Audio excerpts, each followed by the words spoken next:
Rain fell so hard that night that the road to Ashcombe Hall had turned into a river of mud. Nathaniel rode fast, his coat soaked through, his horse fighting for footing on the slick ground.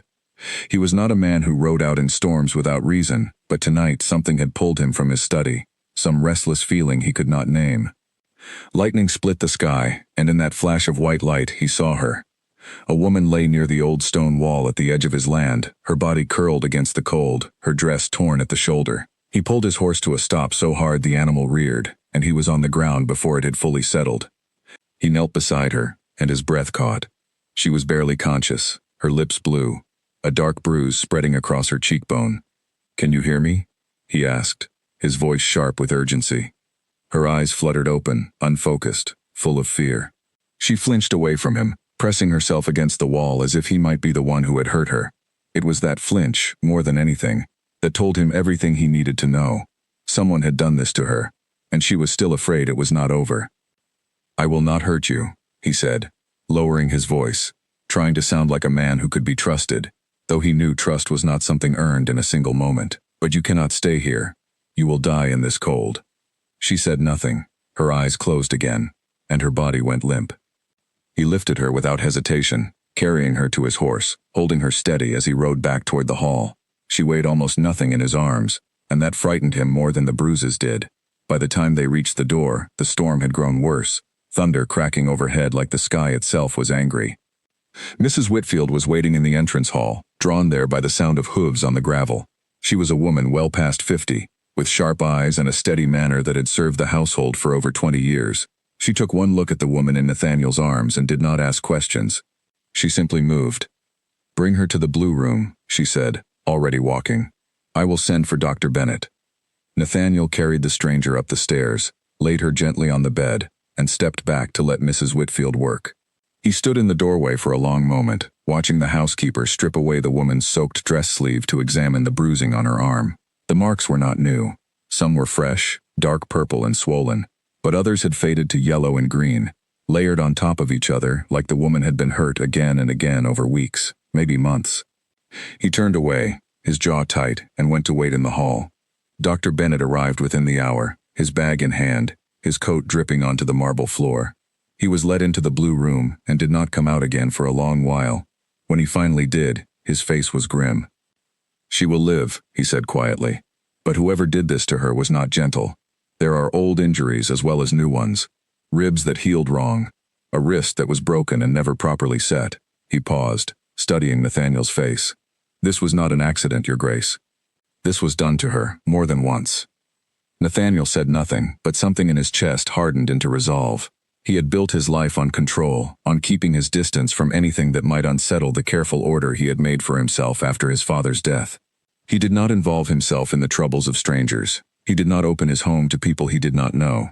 And yet, standing in that hallway, he understood that this woman was already inside the walls he had built, and he had no intention of turning her back out into the storm. "She stays," he said, "for as long as she needs." Dr. Bennett nodded slowly, as if he had expected nothing less, and gathered his things to leave. The woman slept through the night and most of the next day. Mrs. Whitfield sat with her in shifts, spooning broth between her lips when she stirred, changing the cool cloth on her forehead when the fever came. Nathaniel did not go into the room himself. He told himself it was because she needed rest, not the presence of a strange man looming over her bed. But the truth was closer to something he did not want to examine too carefully. He was afraid of what he might feel if he looked at her too long. By the third day, she was strong enough to sit up and take food on her own. Mrs. Whitfield came to find him in his study that evening, her expression careful. "She is awake properly now," the housekeeper said, "and frightened, Your Grace. She will not tell me her name. She will not tell me anything at all." Nathaniel set down his pen. "Does she know where she is?" "I have told her." She did not seem to believe it at first. "I think she expected to wake up somewhere far worse." Mrs. Whitfield hesitated. She asked if anyone was looking for her. When I said I did not know, she looked as though she might be sick. That night, Nathaniel climbed the stairs to the blue room himself. He knocked softly before entering, and found her sitting upright against the pillows, a blanket pulled tightly around her shoulders despite the warmth of the fire. Her hair, now dry, was a pale brown, and her eyes, when they met his, were a clear gray that reminded him of the sky just before a storm broke. "You are the man who found me," she said. Her voice was quiet, careful, as if she were testing whether it was safe to speak at all. "I am," he said. "Nathaniel Ashcombe. This is my home. You are safe here." She looked away from him, toward the window where rain still traced thin lines down the glass. Safe is a word people use before something bad happens. He did not know how to answer that, so he said nothing, only stood near the door, giving her space. "What is your name?" he asked finally. A long silence stretched between them. He watched her hands twist the edge of the blanket, watched her decide, moment by moment, whether he could be trusted with even that small piece of information. "Eleanor," she said at last. "Eleanor Hart." "Eleanor?" he repeated, as though testing the shape of it. "Who did this to you?" Her whole body went still, the way a rabbit goes still when it senses a hawk overhead. "I fell," she said. "On the road. I lost my footing in the storm." He knew it was a lie. The bruises on her arms were shaped like fingers. The break in her wrist had healed, wrong months before this storm had ever come. But he did not push her. He had learned, in his own life, that some doors could not be forced open. They had to be approached slowly, or not at all. "You do not have to tell me," he said. "Not tonight. Not until you are ready.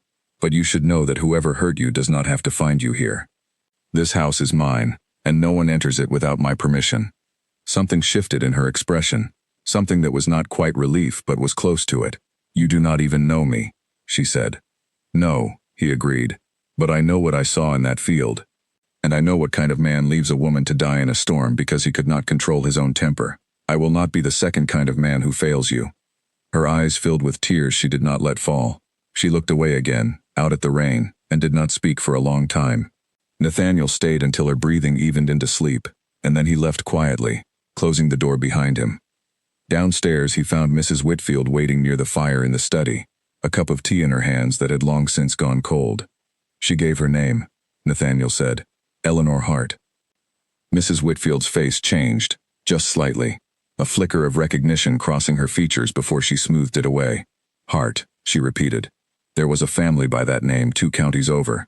A young woman married into the Voss household some years back. I heard she passed away this past winter. A fever, they said." Nathaniel's stomach turned cold. "You think this is the same woman?" "I think," Mrs. Whitfield said slowly, "that if the county believes Eleanor Hart is dead, then whoever put those bruises on her may have very good reasons for wanting her to stay that way."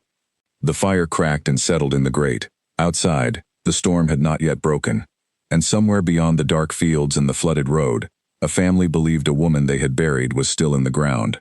Nathaniel looked toward the stairs, toward the room where Eleanor slept behind a locked door for the first time in longer than she could remember, and understood, with a certainty that settled deep into his bones, that this storm was only the beginning of something far larger than either of them yet understood. He did not know her full story. He did not know the shape of the danger that had left her broken and hidden in his field.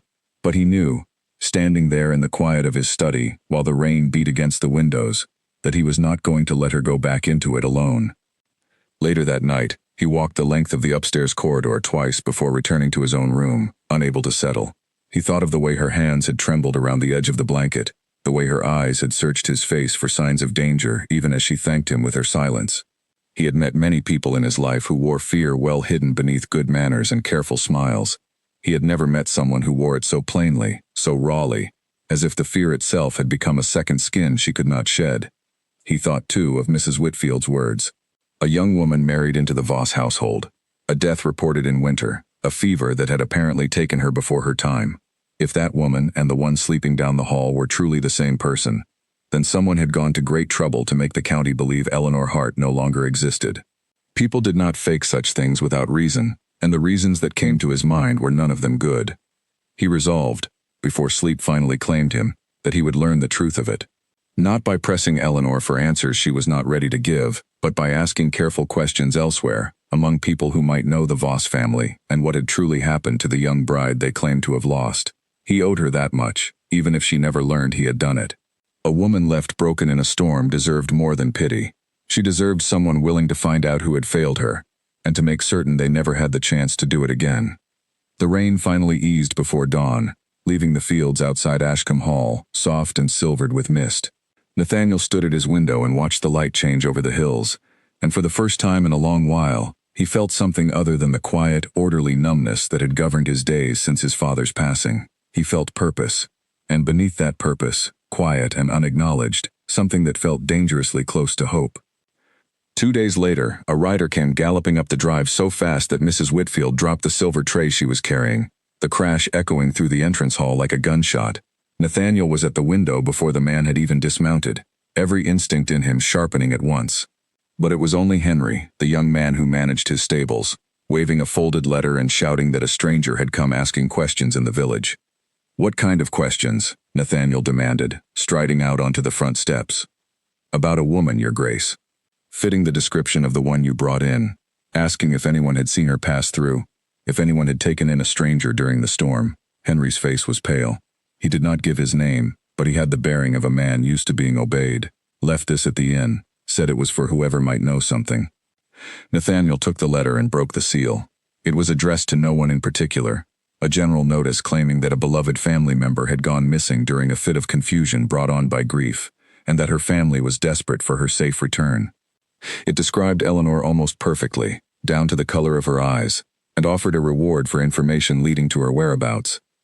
He crumpled the letter in his fist. Grief, confusion, as if a woman with a healed break in her wrist and old bruises layered beneath new ones had simply wandered off in a fog of sorrow. It was a clever lie, the kind designed to make searchers and villagers alike believe they would be doing a kindness by handing her back. He found Eleanor in the small sitting room off the blue bedroom, where Mrs. Whitfield had begun allowing her short hours out of bed each day. She was sitting near the window, a shawl around her shoulders, watching the birds move across the gray sky. When he entered, she turned, and something in his expression must have alarmed her, because she rose halfway from her chair before catching herself. "What has happened?" she asked. He held out the crumpled letter without a word. She took it, smoothed it against her knee, and read. He watched her face change as she did, watched the color drain from it entirely, watched her hands begin to shake so badly that the paper rattled. "They know I am alive," she whispered. "They suspect," Nathaniel corrected gently. "There is a difference. No name was given, no location. This was sent to every inn and every household within a day's ride, I would guess, hoping someone would come forward." "Someone will," she said, and her voice cracked. "Someone always does. People believe kindness looks like handing a lost woman back to her family. They do not know what waits for her when the door closes." Nathaniel crossed the room and knelt before her chair, an act that surprised even himself. A duke kneeling before a woman with no name he could yet claim before the world. "Then tell me," he said. "Tell me what waits for you, so that I know exactly what I am protecting you from." "I cannot fight a shadow, Eleanor. Give me something solid to stand against." For a long moment she said nothing, her eyes fixed on some point past his shoulder, somewhere far beyond the walls of the sitting room. Then, slowly, in a voice so quiet he had to lean in to hear it, she began to speak. "My husband died 8 months ago," she said. "A fall from his horse, they said, though I have my doubts even about that. His name was Charles Voss, and when he lived, he was not unkind to me, only distant, always away on business his mother arranged. It was after he died that everything changed. His mother, Margaret, decided I was still useful to the family, that my dowry and my late husband's inheritance rights made me worth keeping close, even in mourning. She would not release me from the estate. She would not let me return to my own family, who lived too far and too poor to fight for me properly." "And the bruises?" Nathaniel asked quietly. Eleanor's jaw tightened. "Edmund, Charles's younger brother. He believed, and still believes, that if I disappear, or if I can be made to sign certain papers, the inheritance passes fully to him, instead of remaining tied to me as Charles's widow. He has tried both approaches. Persuasion, when his mother is watching. Something far less gentle, when she is not." Her voice dropped further. "The night you found me, I had finally run. I did not plan it well. I did not think I would survive the storm, honestly, but I thought even dying in a field was better than one more night in that house." Nathaniel felt something cold and furious settle into his chest, a feeling he recognized from his own past, from watching his father wield power over people too weak or too trapped to resist it. He had sworn, after his father's death, that he would never allow that kind of cruelty to exist unchallenged within his reach again. And now here it was, sitting before him in the shape of a woman who flinched at sudden movements and apologized for taking up space in a chair. "You will not go back," he said. "Not to that house, not to that family, not while I have breath in my body to prevent it." You do not understand what they are capable of, Eleanor said. Margaret Voss has friends among the magistrates. She has influence that reaches further than you might expect for a family from a small county. If she learns I am here, she will not simply ask for me back. She will find a way to make it seem as though you are the one in the wrong for keeping me. Let her try, Nathaniel said, and there was something in his voice, low and certain, that made Eleanor look at him properly for the first time since he had entered the room. Not with fear this time, but with something closer to disbelief, as though she could not quite comprehend a man offering to stand between her and danger, without demanding anything in return. Why would you do this? She asked. You do not know me. I am no one to you. He considered the question carefully before answering, because he owed her honesty, even if the honesty was not entirely comfortable. I do not know, he admitted. I have spent years keeping this house closed to everyone, keeping myself closed to everyone, telling myself it was easier that way, safer for everyone involved. And then I found you in that field, and something in me would not let me ride away and pretend I had seen nothing.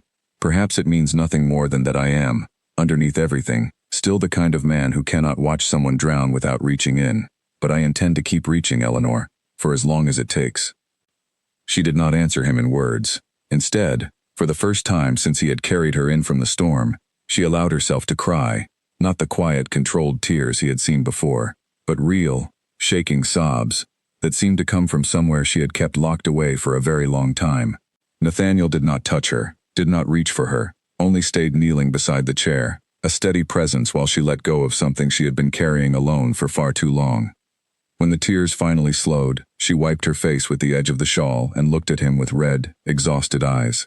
They will come, she said. Not today, perhaps not this week, but they will come, Nathaniel.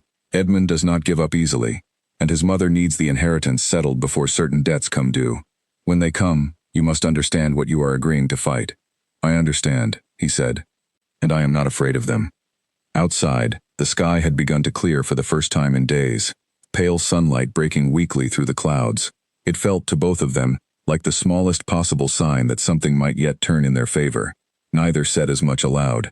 Neither quite believed it fully, but for the length of that fragile, sunlit afternoon, sitting together in a quiet room while a folded, crumpled letter lay forgotten on the floor between them, it was enough simply to have said the truth out loud, and to have been believed. Miles away, in a house far grander in appearance but far colder in feeling, Margaret Voss sat at the head of a long dining table, tapping one finger against the polished wood, while she read the same letter that had traveled to every inn within a day's ride. Her son Edmund stood near the fireplace, his arms crossed, his expression sour. No one has come forward, he said. It has been 3 days. Patience, Margaret replied, though her voice carried none of the quality she named. A storm like that does not leave a woman capable of running far. She is injured, or dead, or hiding in some farmer's barn too frightened to show her face. Someone will see her eventually. Someone always does. And if she reaches a magistrate first, if she tells them what happened. Margaret's eyes sharpened, and for a moment the mask of a grieving mother-in-law slipped entirely, revealing something far more calculating underneath. She will tell them nothing, because no one will believe a grieving widow driven half-mad by loss over the word of a respected family.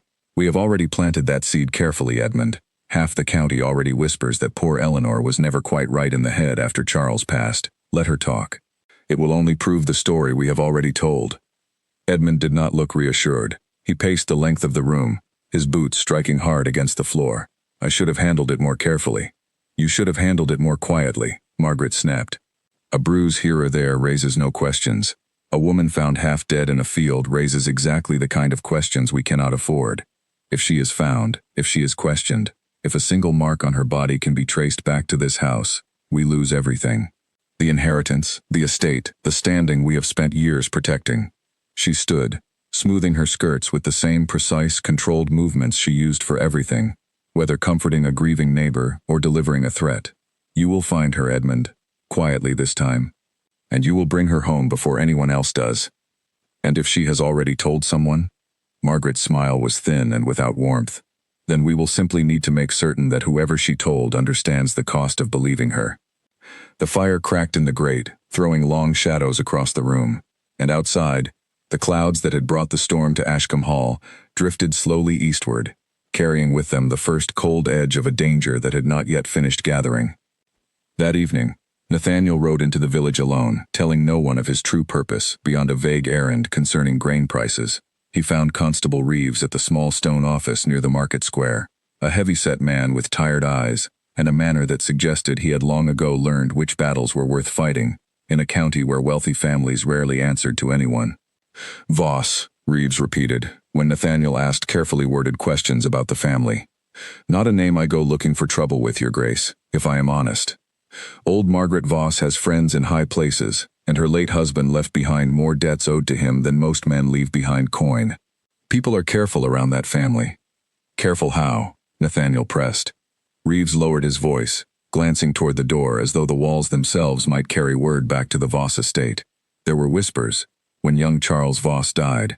A fall from his horse, they said, though the horse in question was a gentle old mare not given to throwing its rider. And before that there was talk of the young wife, seen with bruises more than once, always explained away as clumsiness. No one pressed the matter. No one wanted to be the one who accused a grieving family of cruelty without proof, and proof is a hard thing to gather when the household in question controls who speaks and who stays silent. Nathaniel absorbed this in silence, his suspicion hardening into something closer to certainty. And if proof were found? If someone were willing to speak? Reeves studied him carefully, clearly reading more into the question than Nathaniel had intended to reveal. "Then I would need more than whispers, Your Grace. I would need something solid enough to stand against a family like that in front of a magistrate who owes them favors. Whispers alone would see me removed from my post before the ink dried on any report I filed." It was not the answer Nathaniel had hoped for, but it was, he understood, an honest one. He thanked the constable and rode back toward the hall beneath a sky thick with stars, turning the conversation over in his mind. Whispers would not be enough. He would need something undeniable, some proof that could not be explained away by a family skilled at explaining away everything. Back at the hall, Eleanor sat with Mrs. Whitfield in the kitchen, a rare and quiet hour before the household settled for the night. The housekeeper had brought out a pot of tea and a plate of bread, and for the first time since her arrival, Eleanor found herself talking not about fear or danger, but about smaller things. The garden she had once tended as a girl. The sound of her mother's voice reading aloud on winter evenings before illness had taken both her parents years ago, leaving her with little family beyond a distant aunt who had long since stopped writing. "You have had a hard road," Mrs. Whitfield said gently, refilling her cup. "Harder than most should have to walk. I keep waiting to wake up and find it was all a dream," Eleanor admitted. "That I am still in that house, and none of this happened. The kindness feels almost harder to believe than the cruelty did." Mrs. Whitfield reached across the table and covered Eleanor's hand with her own, weathered and steady. "This is not a dream, child, and whatever His Grace has decided about protecting you, I promise you this house stands with him. You are not alone in this anymore." For the first time in longer than she could remember, Eleanor allowed herself to believe, just a little, that the words might be true. A carriage arrived at Ashcombe Hall without warning 8 days later, its wheels crunching hard against the gravel drive just as the household was sitting down to the evening meal. Nathaniel was on his feet before Mrs. Whitfield had even finished announcing the visitor, some instinct already warning him that this was not a friendly call. He reached the front steps in time to see a well-dressed man step down from the carriage, adjusting his gloves with careless precision. "Edmund Voss," the man said, extending a hand that Nathaniel did not take. "Forgive the unannounced visit, Your Grace. I understand a woman matching my late brother's widow's description may have taken shelter here after the storm. Naturally, the family is desperate for news of her well-being." Nathaniel kept his expression carefully blank, giving nothing away. "I am not in the habit of discussing the guests in my household with strangers who arrive uninvited at my door, Mr. Voss." Edmund's smile did not waver, though something colder moved behind his eyes. "Of course.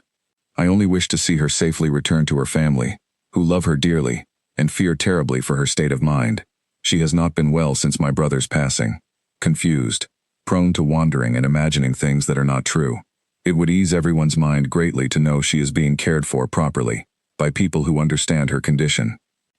"If such a woman were here," Nathaniel said, his voice low and even, "she would be under my protection, and in no need of a family who allows their grieving relations to wander half-dressed through storms until they nearly die in a field."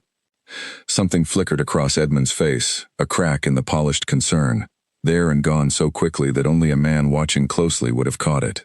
"You misunderstand the situation entirely, Your Grace." "I understand it perfectly," Nathaniel replied. "I understand that a woman arrived on my land, injured and terrified, with bruises that no accidental fall could explain, and healed injuries that suggest this was not the first time she had been hurt.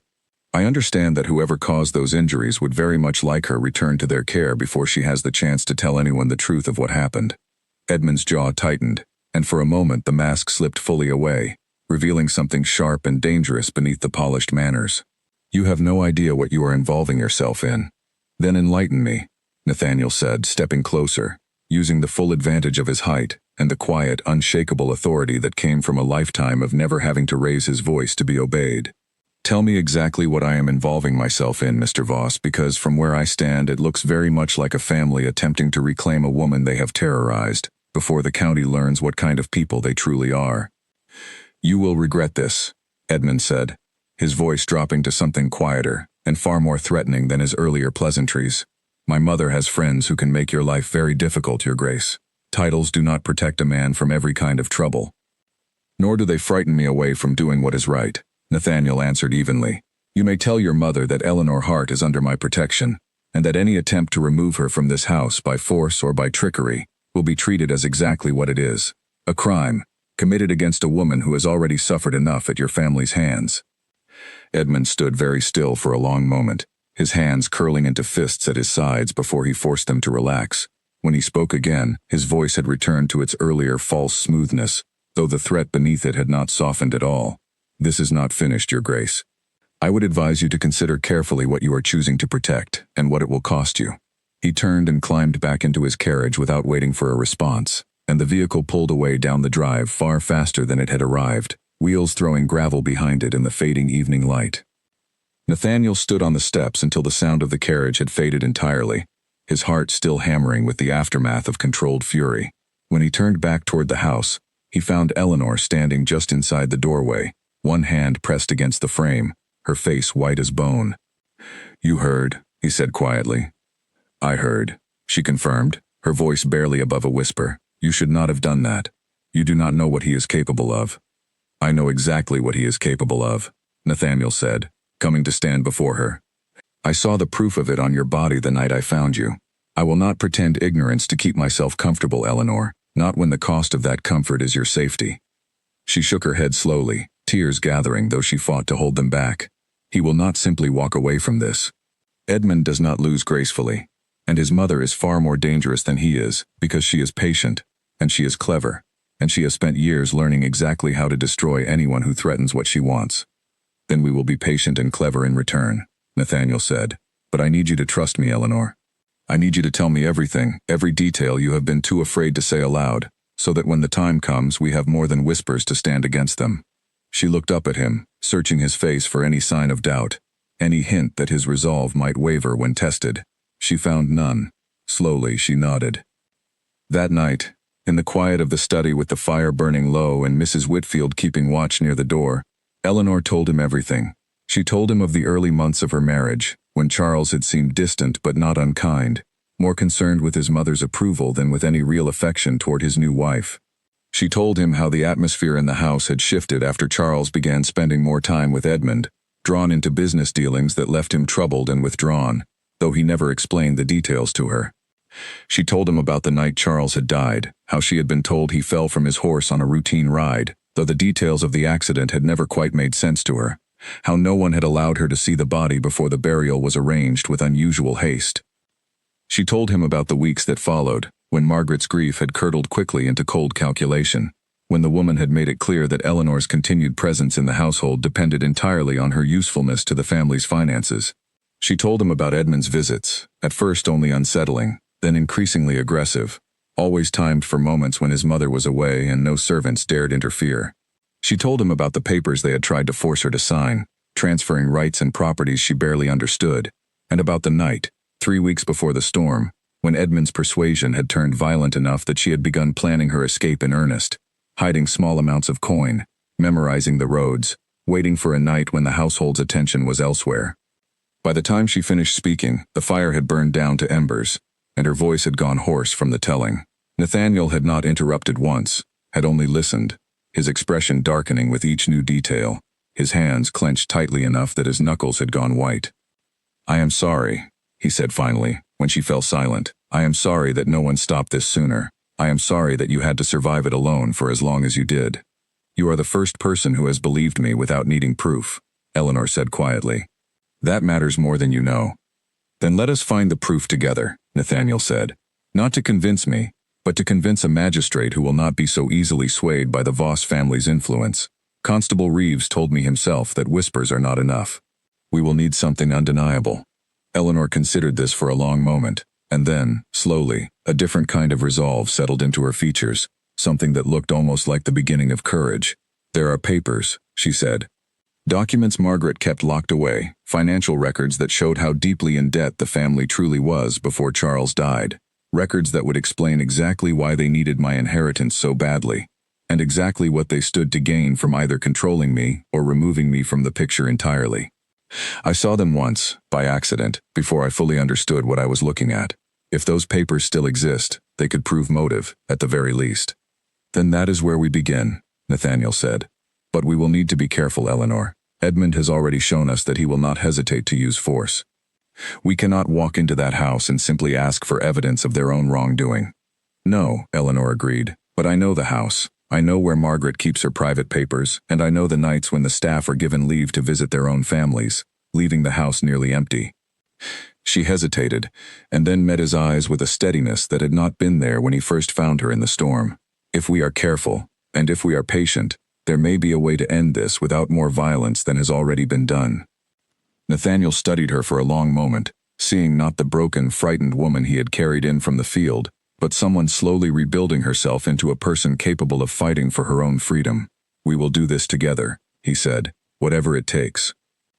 Outside, the last of the evening light faded entirely into darkness, and somewhere beyond the walls of Ashcombe Hall, in a grand house grown cold with cruelty and greed, Margaret Voss sat awake long past midnight, already planning her next move. In the days that followed, a strange new rhythm settled over Ashcombe Hall. Eleanor no longer spent her hours hidden away in the blue room, waiting for the household to remember she existed. She began walking the gardens each morning with Mrs. Whitfield, slowly regaining strength in limbs that had grown weak from injury and fear alike. She began eating properly, sleeping through most nights without waking in a cold sweat, though the nightmares had not left her entirely. More than once, Nathaniel heard her cry out in her sleep through the walls separating their rooms, and more than once he found himself standing outside her door in the dark, uncertain whether comfort would help or only remind her that she was still being watched, even by someone who meant her well. It was during one such night that she found him there, having woken from a dream so vivid she had come looking for the reassurance of another person's presence. She stopped short in the corridor, startled to see him standing near her door, and for a moment neither of them spoke. "I did not mean to disturb you," he said finally, feeling suddenly foolish standing there in the dim candlelight, like a man keeping vigil. "You did not," she said softly. "I am glad you were here." They sat together on the small bench near the window at the end of the corridor, and she told him, in halting pieces, about the dream that had woken her, about Edmund's face twisted with anger, about the sound of Margaret's voice calm and cold as she gave instructions that no one dared refuse. Nathaniel listened without judgment, and when she finished, he did something he had not done since the night he first found her broken in the field. He reached out and took her hand, gently, giving her every chance to pull away if she wished. She did not. "They cannot reach you here," he said, "not while I stand between you and them." "I know," she said. "I am trying to believe it fully. It is a slow thing, learning to trust safety after so long without it." "Take whatever time you need," he said. "I am not going anywhere." The following afternoon, Mrs. Whitfield brought news that shifted the careful plans they had begun to make. A young woman named Grace, who had once worked as a maid in the Voss household before leaving for reasons she refused to discuss, had taken a position in the village and had quietly reached out through a mutual acquaintance, having heard whispers that the Duke's household was sheltering someone connected to that family. Nathaniel arranged a discreet meeting, and Grace arrived at the hall's kitchen door after dark, clearly nervous but determined to speak.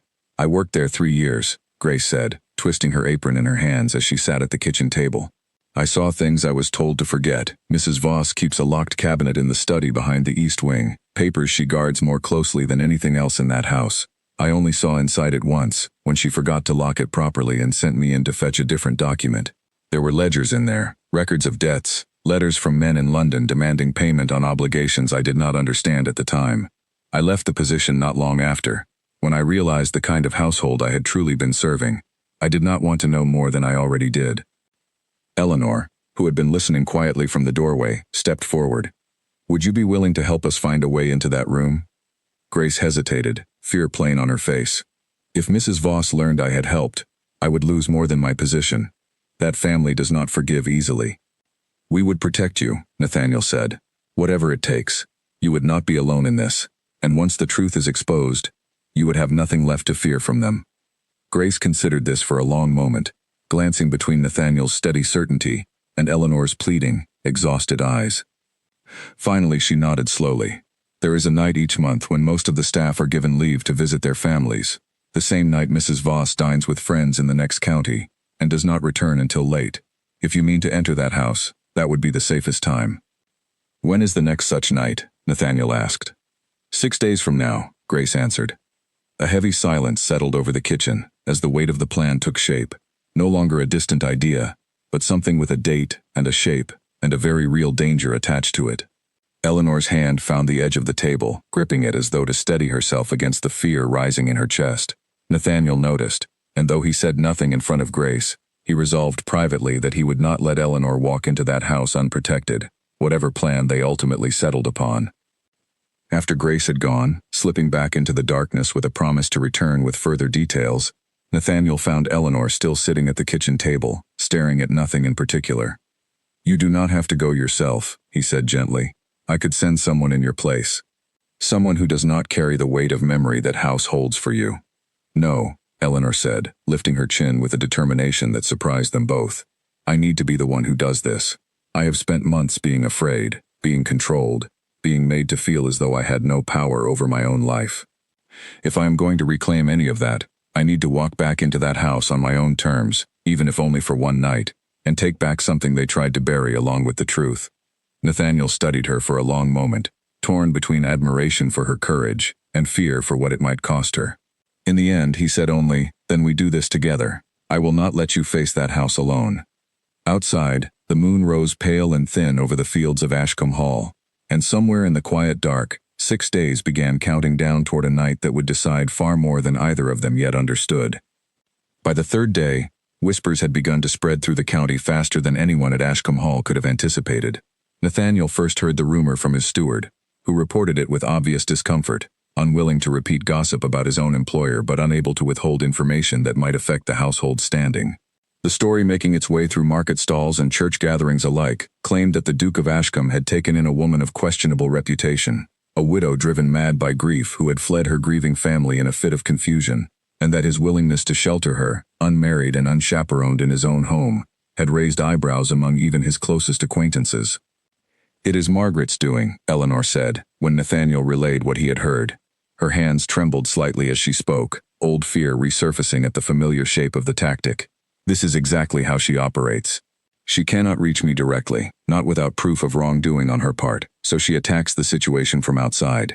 If she can convince the county that I am unstable, unreliable, not to be believed, then even if the truth comes out eventually, no one will take my word over hers." "She underestimates how little I care for county gossip," Nathaniel said, though even as he spoke the words, he understood the danger was not so simply dismissed. A duke's reputation carried weight beyond his own comfort. It affected his tenants, his standing with other landowners, his ability to conduct the business that kept the estate and everyone depending on it secure. Margaret Voss had chosen her weapon carefully, aiming not at Eleanor directly, but at the foundation of trust and respect that made Nathaniel's protection meaningful in the first place. Within the week, the whispers had grown bolder. A letter arrived from a distant cousin of Nathaniel's, phrased with careful concern but unmistakable in its implication, suggesting that perhaps the Duke ought to reconsider the wisdom of housing an unrelated woman under such unusual circumstances, for the sake of his own reputation if nothing else. Another arrived from a family friend of his late father, more bluntly worded, hinting that certain circles were beginning to question the Duke's judgment. Nathaniel burned both letters in the study fire without responding to either. Meanwhile, Constable Reeves found himself facing pressure of his own. A visit from a magistrate 2 counties over, a man known to owe favors to families with old money and older influence, left him rattled and uncertain. The magistrate had not spoken directly of the Voss family, had not needed to, framing his concerns instead around the importance of maintaining order and discouraging households from harboring individuals whose mental state might be, as he delicately phrased it, in question. Reeves understood the message clearly enough. Should he choose to pursue any investigation into the Voss family, he would find little support from those above him, and considerable difficulty in his own position. He rode out to Ashcombe Hall that same evening, arriving unannounced, his expression troubled. "I wanted you to hear this from me directly, Your Grace," he said, once Nathaniel had shown him into the study. "I have been visited by men who made it clear, without quite saying so outright, that pursuing questions about the Voss family would not be looked upon favorably. I am a man with a family of my own to think of, and a position I cannot easily afford to lose." "I understand," Nathaniel said, and he did, though the words cost him something to say without bitterness. "I do not ask you to risk everything for us, Constable. But I would ask you to remain open to evidence, should it come to you through proper channels, rather than dismissing it, before it has even been heard." Reeves considered this for a long moment, turning his hat over in his hands. "That much I can promise," he said finally. "If solid proof comes before me, I will not turn it away simply because powerful people would prefer that I did. But I need that proof to be undeniable, Your Grace. Whispers and suspicion will not be enough to move a magistrate already inclined to favor the Voss family's version of events." After Reeves had gone, Nathaniel found Eleanor waiting near the study door, having clearly overheard enough of the conversation to understand its weight. Her face was pale, but her expression had hardened into something more resolute than fearful. "They are building a wall around themselves," she said. "Reputation, influence, favors owed. It will not matter how much proof we gather if no one is willing to act on it." "Reeves will act, if the proof is strong enough," Nathaniel said. "He is not a corrupt man, only a cautious one, and I do not fault him for wanting certainty before he risks everything he has built. We simply need to give him no room for doubt." That evening, as if summoned by their determination, Margaret Voss herself paid an unexpected visit to Ashcombe Hall, arriving in a carriage far more modest than her usual style, dressed in the deep, careful mourning of a woman still grieving her son. She requested an audience with Nathaniel alone, and though every instinct told him to refuse, he agreed, curious to see what approach she would attempt where her son had already failed. She was, he found, entirely unlike Edmund in manner.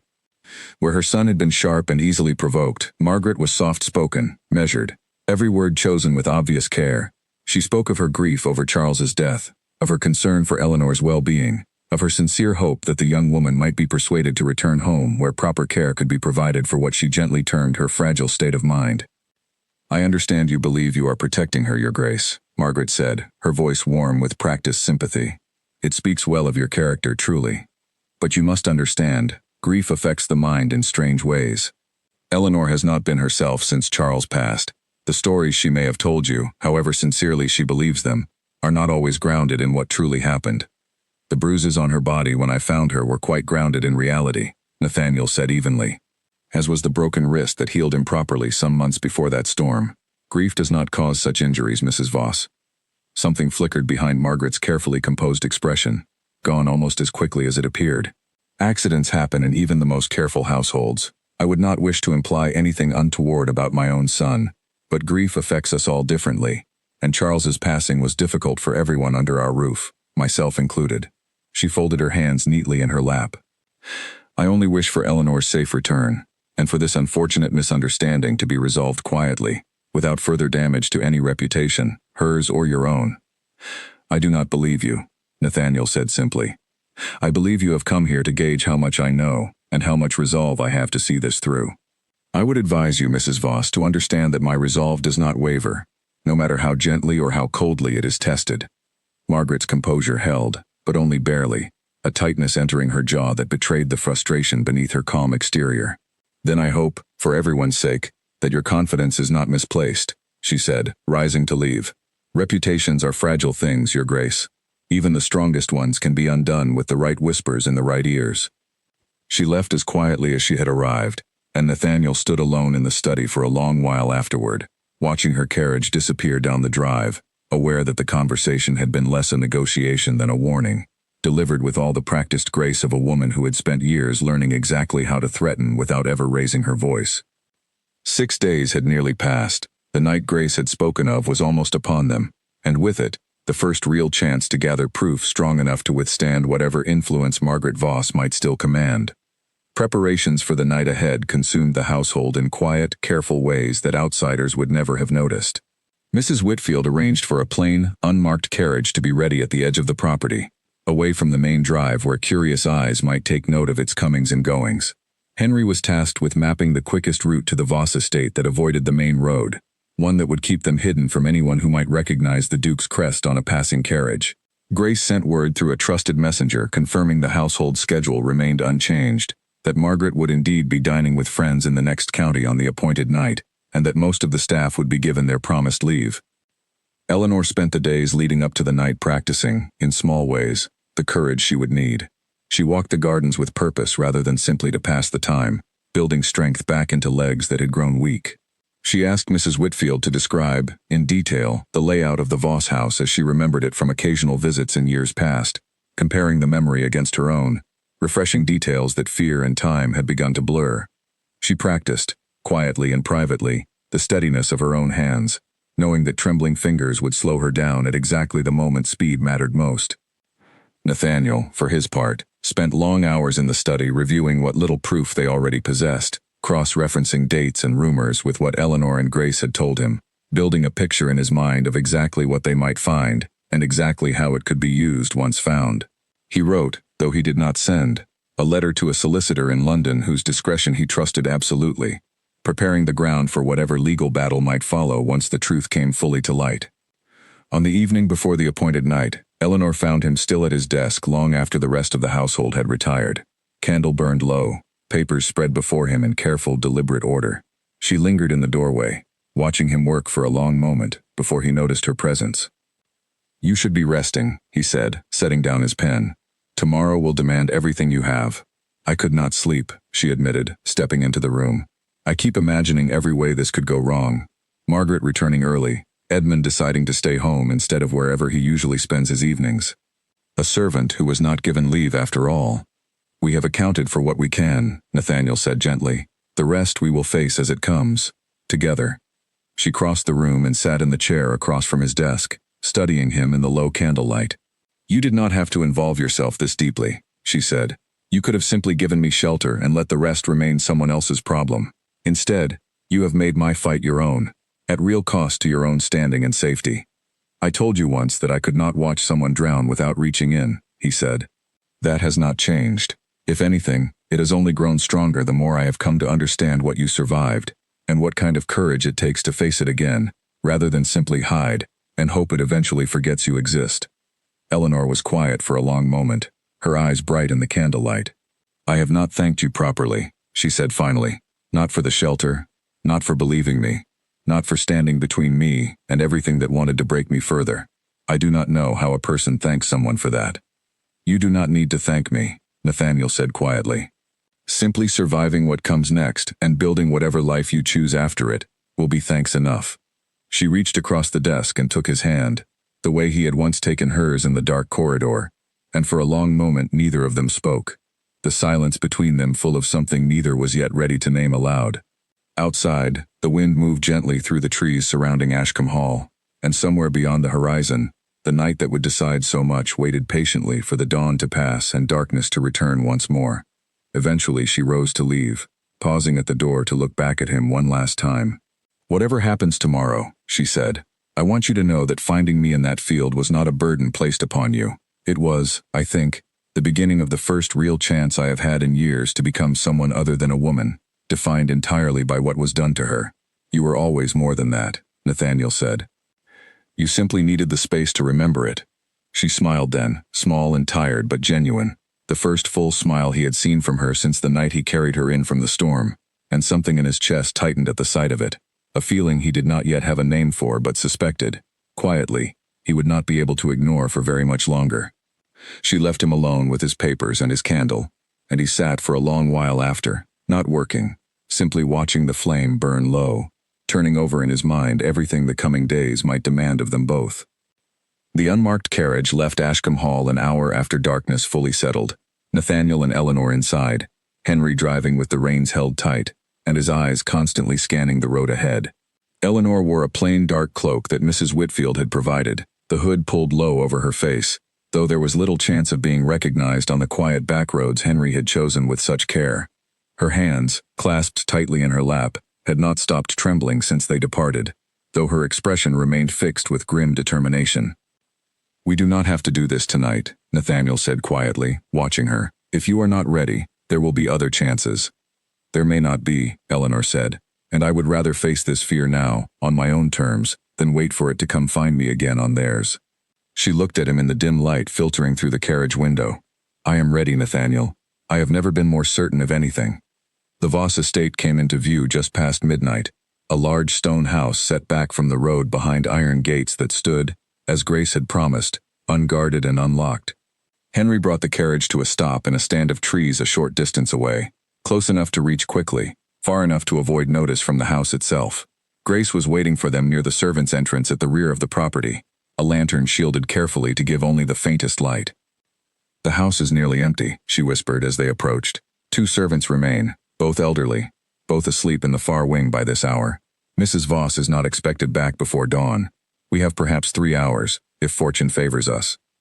They moved through the dark house with careful, silent steps, Grace leading the way through corridors Eleanor remembered with a shiver of old fear, past the dining room where she had eaten countless meals under Margaret's watchful, calculating gaze, past the staircase where she had once fallen, or been pushed, she still was not entirely certain which, during one of Edmund's earlier displays of temper. The study lay at the end of the east wing, exactly where Grace had described it, the locked cabinet standing against the far wall beneath a portrait of Charles Voss that Eleanor could not bring herself to look at directly. Nathaniel worked the lock with tools he had brought for exactly this purpose, his movements steady despite the tension thick in the air around them. It took longer than any of them liked, each passing minute stretching the danger of discovery further, but finally the mechanism gave way with a soft click, and the cabinet door swung open to reveal stacks of ledgers and bundled letters exactly as Grace had described. Eleanor's hands shook as she began sorting through the papers, searching for anything that might prove what she had lived through. Nathaniel worked beside her, scanning documents quickly, setting aside anything that looked relevant. It was Eleanor who found it first, a bundle of letters tied with faded ribbon, correspondence between Margaret and a solicitor discussing, in language too careful to be entirely innocent, the pressing need to secure Eleanor's inheritance rights before certain debts came due, and the various means by which this might be accomplished, including, in one particularly damning letter, a suggestion that Eleanor's continued instability, whether genuine or carefully cultivated, would strengthen the family's legal position considerably. "This is it," Eleanor breathed, her voice shaking with something between horror and vindication. "This proves they meant to control me from the very beginning. This proves the story about my state of mind was invented long before Charles ever died." Nathaniel was reaching for a second ledger, one detailing years of debts owed to men in London, whose names carried the particular weight of danger, when the sound of a door opening somewhere in the house froze them both in place. Grace's face went white in the lantern light. "That should not be possible," she whispered. "No one should be here." Footsteps approached down the corridor, unhurried, almost casual, and a moment later Edmund Voss stood in the doorway of the study, a pistol held loosely at his side, his expression carrying none of the polished charm he had shown at Ashcombe Hall. "I confess I did not expect to find quite this much company," he said, his eyes moving from Eleanor to Nathaniel to Grace with growing understanding, "though I suppose I should have guessed you would attempt something like this eventually. My mother always did say you were more clever than you appeared, Eleanor." "Edmund," Eleanor said, her voice trembling but not breaking, one hand still clutching the bundle of letters against her chest. "It is over. We have proof. Proof of everything." "Proof of nothing that cannot be explained away by a family with our standing," Edmund said, though something in his voice suggested even he did not fully believe his own words. He raised the pistol slightly, not quite aiming it, but making its presence undeniable. "Put the papers down, Eleanor. All of this can still be resolved quietly, without anyone needing to be hurt." Nathaniel stepped slightly in front of Eleanor, deliberately placing himself between her and the weapon. "You will not hurt her again," he said, his voice low and absolutely steady despite the danger. "Not while I am standing here." "How noble," Edmund sneered. "The Duke playing hero for a woman who is not even truly his to protect. Tell me, Your Grace, does your gallantry extend to taking a bullet for her, or does it end the moment real danger enters the room?" "Try me," Nathaniel said, and there was something in his voice, cold and utterly without fear, that made Edmund's hand tighten visibly around the pistol grip. What happened next occurred in a blur of movement too fast for any of them to fully track afterward. Grace, positioned near the door, threw the shielded lantern directly at Edmund's outstretched arm, the sudden movement and flare of light startling him enough that his shot, when it came, went wide, striking the wall well clear of anyone in the room. Nathaniel closed the distance between them in an instant, driving Edmund back against the cabinet with enough force to send the pistol clattering from his grip and skidding across the floor. The two men grappled fiercely, Edmund fighting with the desperate, reckless strength of a man who understood he had already lost everything, if this night ended in exposure rather than success. Eleanor, watching in horror as they crashed against furniture and each other, felt something shift inside her, some final barrier of fear giving way entirely to something fiercer and more determined. She snatched up the fallen pistol from the floor, and for a moment, standing there with the weapon trembling in her grip, she understood fully the choice before her. The choice between remaining forever, the woman who had only survived, and becoming, finally, the woman who fought back. "Enough," she said, her voice cutting through the chaos with a clarity that surprised even herself. Both men froze, turning to find her standing steady, the pistol leveled not with any intention of firing, but with absolute, unwavering resolve. "This ends now, Edmund. You will not touch him again, and you will never touch me again." Edmund stared at her, something in his expression shifting from fury to genuine, startled fear, as though seeing for the first time the woman he had spent months trying to break, and finding her, at last, entirely unbroken. Nathaniel used the distraction to press his advantage, forcing Edmund fully to the ground and pinning him there with the full weight of his own considerable strength. "Grace," Nathaniel said, breathing hard but controlled, "there should be rope in the stables near the servants' entrance. We need him secured until Constable Reeves can be brought here to see this himself." Grace nodded and disappeared into the darkened house, returning within minutes with enough rope to bind Edmund's hands securely behind his back. He struggled and cursed the entire time, threatening ruin and revenge in equal measure, but the fight had gone out of him in some fundamental way, the realization settling over his features that whatever careful construction his family had built around their cruelty had finally, irrevocably, begun to crumble. "You will regret this," Edmund spat, as Nathaniel hauled him upright. "My mother will destroy you both for this." "Your mother's reach is not as far as she believes," Nathaniel said, "and by morning, Constable Reeves will have proof enough that no amount of influence will be able to bury this a second time." Eleanor stood in the center of the study, the pistol still in her hand, the bundle of letters clutched against her chest, and for the first time since the night of the storm, she did not feel like a woman running from something. She felt, standing amid the wreckage of a house that had once held her prisoner, entirely and finally free. Outside, dawn had not yet broken, but the darkest part of the night had already passed, and somewhere in the quiet fields beyond the Voss estate, the first pale hint of morning light was beginning, slowly and surely, to gather along the eastern horizon. They had barely finished securing Edmund when the sound of another carriage reached them from the front of the house, wheels crunching against gravel far earlier than anyone had anticipated. Grace's face drained of color entirely. "That should not be possible," she whispered again, rushing to the window. Mrs. Voss was not due back until well after dawn, but it was Margaret's voice they heard next, sharp and imperious, calling out for a servant who would not answer, her footsteps quick and purposeful against the entrance hall floor. Some instinct or perhaps a warning sent ahead by an ally among her social circle, had brought her home early, and now there was no way to avoid the confrontation that had, until this moment, existed only as a possibility to plan around rather than a reality to face directly. "Stay behind me," Nathaniel said quietly to Eleanor, though he could see in her eyes that she had no intention of hiding from what came next. Margaret appeared in the study doorway moments later, and whatever composure she had carried through every previous encounter shattered instantly at the sight before her. Her son bound and seated on the floor, a duke standing amid her private papers. The widow she had spent months trying to control standing tall and unafraid, a pistol still held loosely in one hand. "What is the meaning of this?"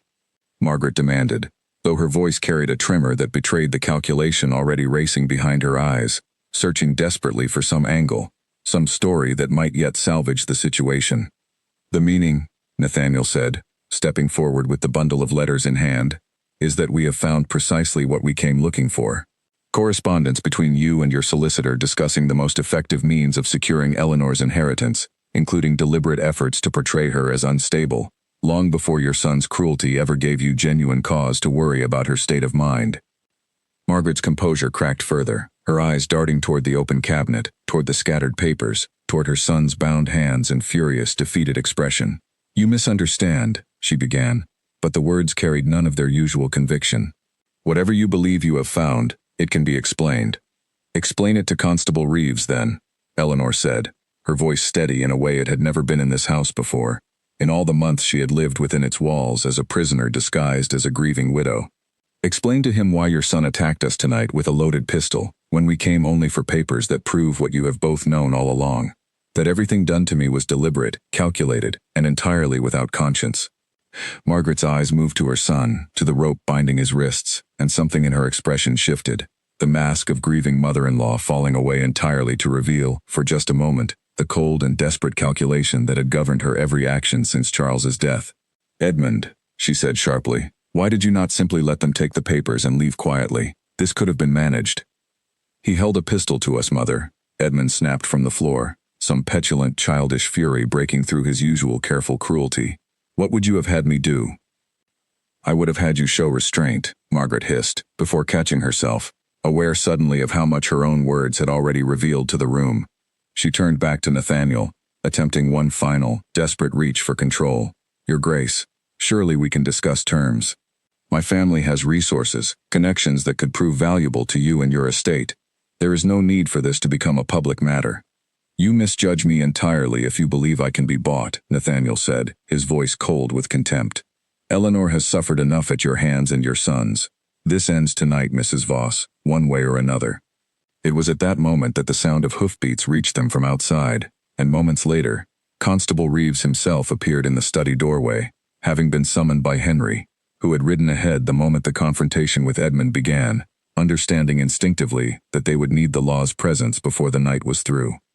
Reeves took in the scene before him with wide, startled eyes, the bound man on the floor, the scattered papers, the pistol still resting in Eleanor's trembling hand.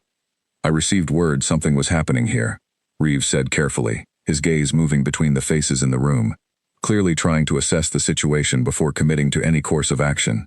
Your Grace, perhaps you would care to explain. Nathaniel handed him the bundle of letters without hesitation. Read these, Constable, and then tell me whether you still believe whispers are all we have to offer.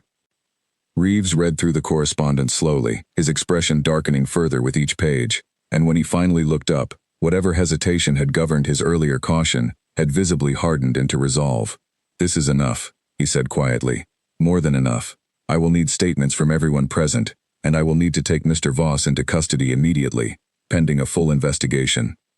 Margaret's protests when they came were swift and desperate, threats of powerful friends and ruined reputations spilling from her with none of her earlier polish, but Reeves, having seen the proof with his own eyes, was no longer swayed by influence he had once feared crossing.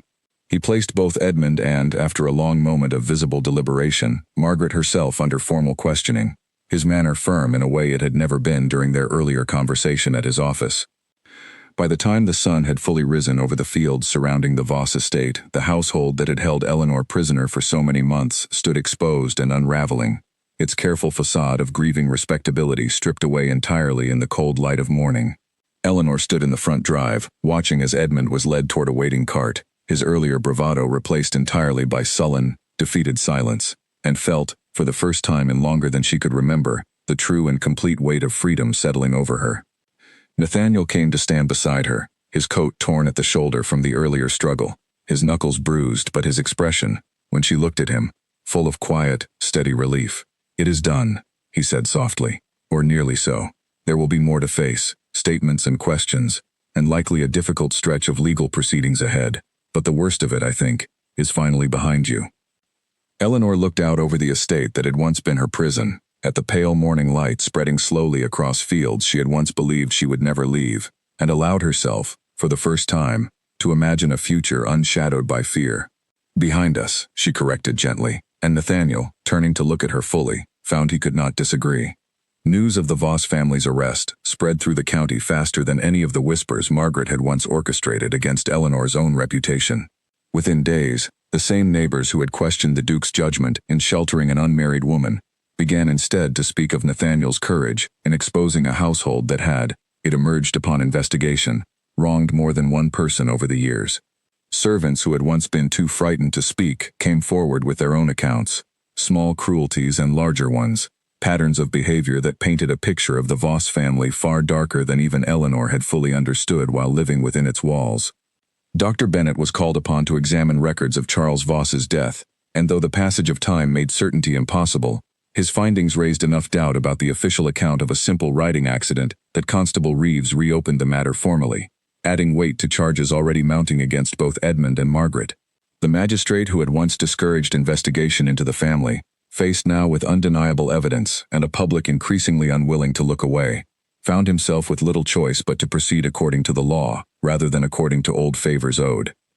Eleanor was called to give testimony, a prospect that filled her with a dread she had not felt since the night of the storm. She stood before the assembled court, her hands clasped tightly to still their trembling, and told her story from beginning to end.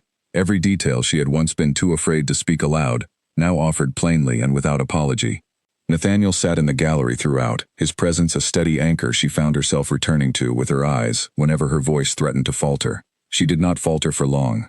By the time she finished, the courtroom had gone entirely silent, and even those who had come prepared to doubt her found themselves unable to dismiss the quiet, devastating clarity of everything she described. The proceedings that followed took weeks to fully resolve, weeks during which Eleanor remained at Ashcombe Hall, her presence there no longer a secret to be guarded but an accepted, even welcomed, fact among the household, and, gradually, among the wider community as well. Mrs. Whitfield took to introducing her simply as Mrs. Hart, a guest of the Duke's household, and though everyone in the county understood the fuller truth behind those simple words, no one dared question the arrangement aloud, not with the full weight of what had been uncovered still fresh in everyone's minds. Edmund Voss was found guilty of assault and attempted coercion, his sentence severe enough to remove him from society for a considerable length of time. Margaret, though the direct evidence against her proved harder to fully prosecute, found her reputation and her influence entirely destroyed, the careful web of favors and connections she had spent years building, unraveling completely once the truth of her household's cruelty became impossible for even her most loyal friends to overlook.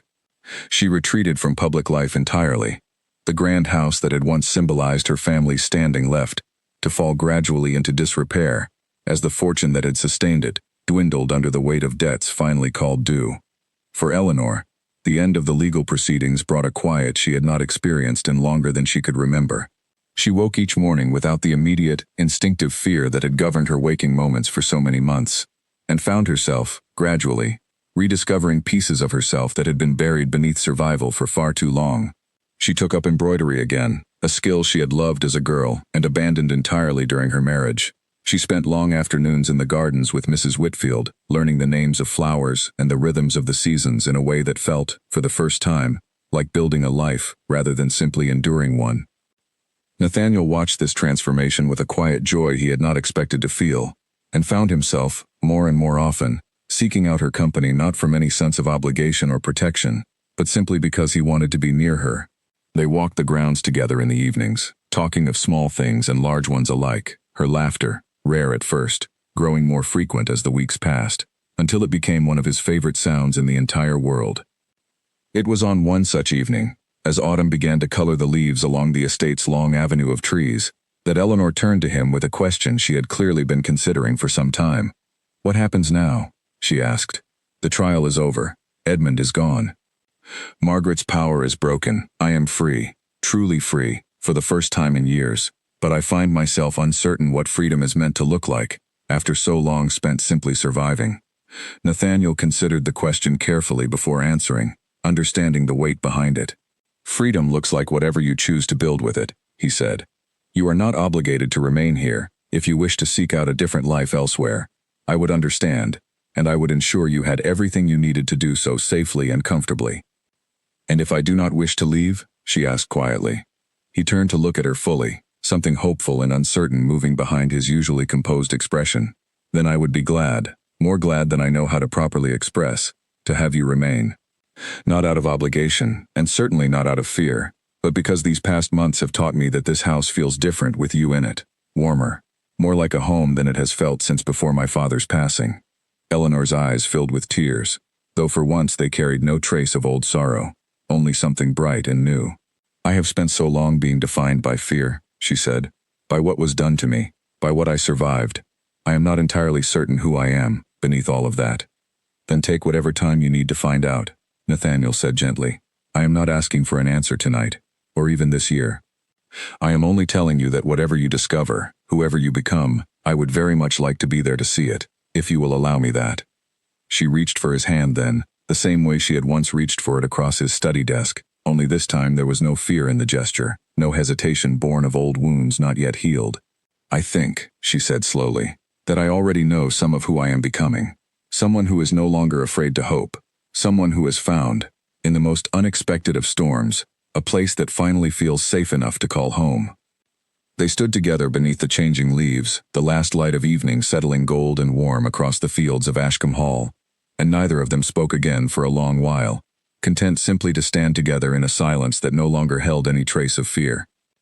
Word of what had happened at the Voss estate continued to ripple through the county for months afterward, told and retold until it took on the shape of local legend, the story of a duke who had found a broken woman in a storm and refused to look away, who had faced down a family's cruelty with nothing but conviction and the quiet certainty that some things were worth fighting for regardless of the cost. Mothers spoke of it to daughters as a lesson in courage, fathers spoke of it to sons as a lesson in what true strength required, not force or dominance, but the willingness to stand steady beside someone in their darkest hour and refuse to let go.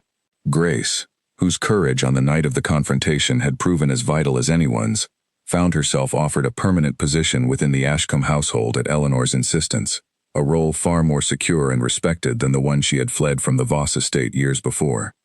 She accepted gratefully, and in the months that followed, a quiet friendship grew between the two women, forged in shared danger and strengthened by the ordinary rhythms of daily life that neither had been able to take for granted before. Grace often said, in later years, that the night in that darkened study had changed the entire course of her life as thoroughly as it had changed Eleanor's, though she had only ever meant to help. Constable Reeves, for his part, found his standing within the county considerably strengthened rather than diminished by his role in bringing the Voss family's cruelty to light. Where he had once feared losing his position for pursuing justice against a powerful family, he found instead that the community trusted him more deeply for having done exactly that, understanding at last that the law, properly applied, did not bend simply because wealth or old connections demanded it. He visited Ashcombe Hall occasionally in the months that followed, not on official business, but simply to share a meal and confirm, with evident satisfaction, that Eleanor continued to thrive. Eleanor wrote, eventually, to the distant aunt who remained her only living relative, informing her gently of everything that had happened, of Charles's death and the truth behind it, of Edmund's cruelty and Margaret's downfall, of the shelter and safety she had found at Ashcombe Hall. The reply that came weeks later was warm with relief and affection, though tinged with sorrow at how much suffering had gone unknown for so long. Eleanor read the letter by the fire in the study, the same room where she had once told Nathaniel the full truth of her ordeal for the first time, and felt something settle within her, a sense of connection restored, however small, to the family she had believed entirely lost to distance and circumstance.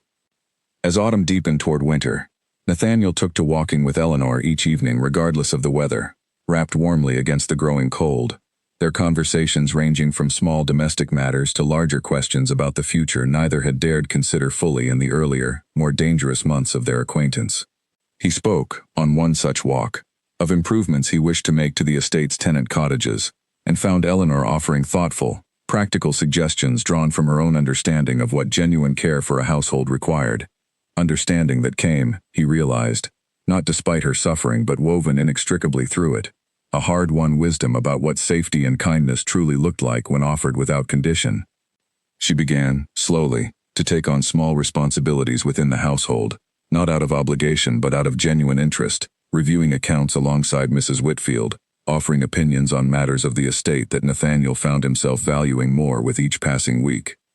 It was not lost on either of them that she had transformed, in the span of a single season, from a woman found broken and nameless in a storm, into someone whose judgment and presence had become quietly essential to the running of an entire household. The formal proposal, when it finally came, was neither grand nor elaborate, offered instead in the quiet privacy of the same garden where she had once spent her earliest, most cautious days of recovery, surrounded by the last of the season's roses before the frost claimed them entirely.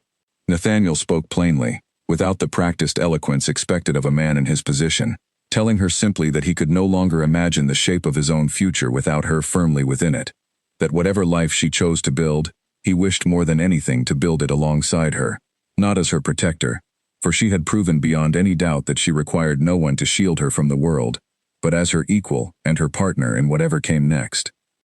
Eleanor's answer came without hesitation, tears bright in her eyes but her voice steady and sure in a way that would have been unimaginable to the frightened, silent woman he had carried in from that first terrible storm. Mrs. Whitfield, watching discreetly from a window overlooking the garden, wept openly at the sight of their embrace, and hurried immediately to share the happy news throughout the household, unable to contain her joy a moment longer. News of the engagement spread through the county with a warmth entirely different from the cold whispers that had once followed Eleanor's arrival.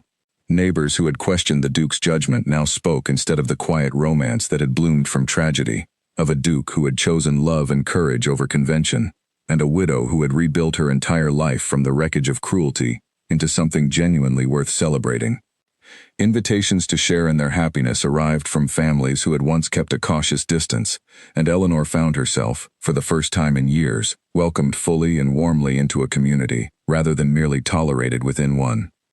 Even Dr. Bennett, who had first examined her injuries on that terrible night so many months before, remarked during a routine visit that he had rarely seen a recovery so complete, not merely of body but of spirit, and credited it plainly to the steady, patient care she had received at Ashcombe Hall, care offered without condition or expectation of anything in return. By the time winter arrived, bringing with it the first snow to fall over Ashcombe Hall since the night everything had begun, Eleanor had made her choice.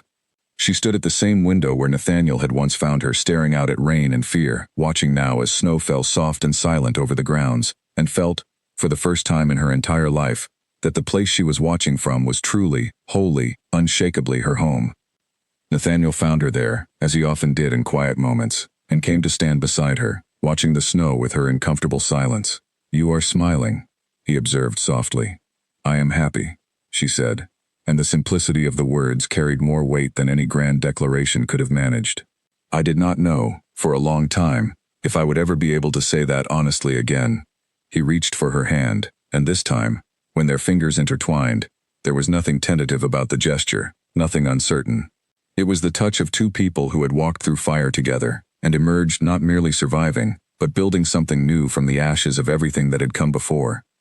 Every cruel man in that county had learned, by that first dawn so many months ago, exactly what it meant to underestimate a woman, who had finally found someone willing to stand beside her, rather than in her way.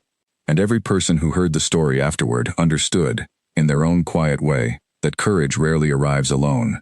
More often, it arrives hand in hand with someone who refuses to let go, even when the storm outside seems impossible to survive. The wedding took place in early spring, when the fields surrounding Ashcombe Hall had begun to green again after winter's long grip, and the same garden where Nathaniel had proposed stood bright with new blooms that Eleanor herself had helped plant during the quiet months of her recovery. It was a modest ceremony by the standards of a duke's household, attended by those who had earned a place in their story rather than those who simply expected an invitation by right of standing. Mrs. Whitfield stood near the front, dabbing at her eyes throughout the entire service, unable to contain her emotion at witnessing the culmination of everything she had helped nurture from that very first stormy night. Grace stood beside her, dressed in a gown Eleanor had insisted on gifting her for the occasion, her own eyes bright with tears of a different kind. Gratitude and disbelief mingled together at how far both their lives had traveled from the fear that had once bound them to the Voss household. Constable Reeves attended as well, standing a little apart in his best coat, nodding with quiet satisfaction at a story that had, against considerable odds, found its proper ending. Eleanor's aunt made the long journey to attend, the first time in years the two women had seen each other in person, and the reunion brought tears of its own, a reminder to Eleanor that even after everything she had lost, some threads of family and belonging had remained unbroken, waiting patiently to be picked up again once she was strong enough to reach for them. As Eleanor walked toward Nathaniel beneath an arch of early spring flowers, she found herself thinking, briefly, of the woman she had been on that first terrible night, curled against a stone wall in the freezing rain, certain that death waited for her either in the storm or in whatever awaited her return to the Voss household. That woman could not have imagined this moment, could not have believed that safety, real and lasting safety, was even possible, let alone the kind of joy now filling every corner of her heart as she looked into the eyes of the man waiting for her. Nathaniel, watching her approach, felt a similar weight of memory settle over him, remembering the cold, controlled existence he had built for himself in the years following his father's death, the careful distance he had kept from anyone who might unsettle the order he clung to so tightly. He understood now, standing in the spring sunlight, with his whole heart plainly visible on his face for the first time in longer than he could recall, That Eleanor had not simply needed rescuing that night in the storm. She had, in her own quiet, courageous way, rescued something in him as well, some capacity for connection and hope he had believed permanently buried beneath duty and grief. Their vows, when spoken, were simple and heartfelt, promises not merely of partnership but of the steady, unwavering presence each had come to represent for the other. Nathaniel promised to stand beside her always, not as a protector shielding a fragile thing, but as an equal walking alongside a woman who had proven, beyond any doubt, the depth of her own strength. Eleanor promised in turn to bring to their life together not the fear that had once defined her, but the hard-won courage and clarity she had discovered in overcoming it, a gift she offered freely to the man who had never once asked her to be anything other than exactly who she was. In the months that followed their marriage, Ashcombe Hall became known throughout the county not merely as the seat of a respected duke, but as a place of genuine refuge for anyone who needed it. Eleanor, drawing on her own experience, quietly established a small fund to assist women in situations similar to the one she had once endured, working discreetly with Constable Reeves and a growing network of sympathetic households to ensure that no woman in the county would ever again have to face such danger entirely alone, without anyone willing to believe her or offer shelter from the storm. Grace helped administer much of this work, her own past experience within the Voss household proving invaluable in recognizing the subtle signs of cruelty that others might overlook, and in earning the trust of women too frightened to speak openly about what they had survived. Margaret Voss, in the years that followed, lived out her remaining days in quiet, diminished circumstances. The grand house that had once symbolized her family's power, sold eventually to settle debts that had never truly been resolved. She reached out only once, in a brief and carefully worded letter to Eleanor some years after the trial, an attempt at reconciliation that read more like a request for financial assistance than genuine remorse. Eleanor read the letter once, considered it carefully, and chose not to respond, understanding at last that some doors, once closed, were meant to remain that way, not out of bitterness, but out of a hard-earned wisdom about which relationships deserved the effort of repair, and which had already revealed, beyond any doubt, exactly what they truly were.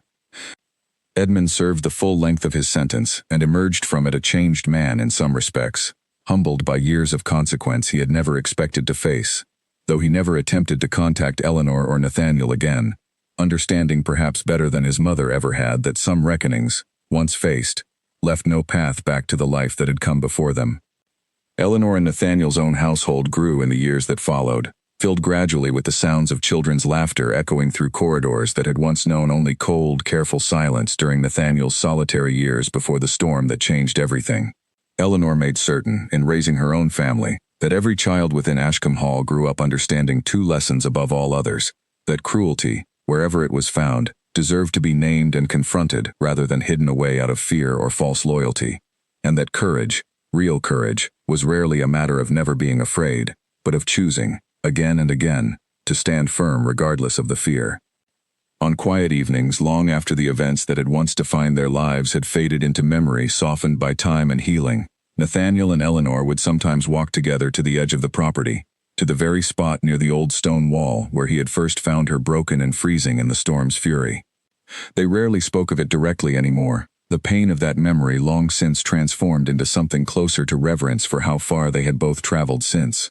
But standing there together, hand in hand, watching the same fields that had once witnessed her darkest hour, now bathed in the gentle gold of a peaceful evening, both understood without needing words that this place, once a scene of near tragedy, had become instead the quiet, sacred beginning of everything good that followed. The county remembered the story for generations afterward, told and retold with each passing year, though the details softened gradually into something closer to legend than history. What remained constant, in every telling, was the simple truth at its heart: that a duke who had once believed himself content with solitude had found, in a woman broken by cruelty but never truly defeated by it, not someone to save, but someone worth standing beside through whatever storms life still had left to bring. And that by dawn, every cruel man in the county had indeed learned to tremble, not merely at the threat of consequence, but at the quiet, unstoppable power of a woman who had finally, fully, reclaimed her own voice, and the man who had never once doubted its worth. Years later, when their eldest daughter was old enough to ask questions about the small portrait Eleanor kept in her private sitting room, a simple sketch of the stone wall at the edge of the property done by a traveling artist who had once passed through the county, Eleanor would sit with her and explain, in words softened for a child's understanding, that sometimes the worst nights of a person's life could become, through courage and the kindness of someone willing to stay, the very foundation upon which everything good was later built. She never hid the difficult parts of her past from her children as they grew old enough to understand them, believing firmly that honesty about survival mattered more than the comfort of silence, and that her children deserved to know the full measure of what their mother had overcome, not as a burden to carry, but as proof of what was possible even after the deepest cruelty.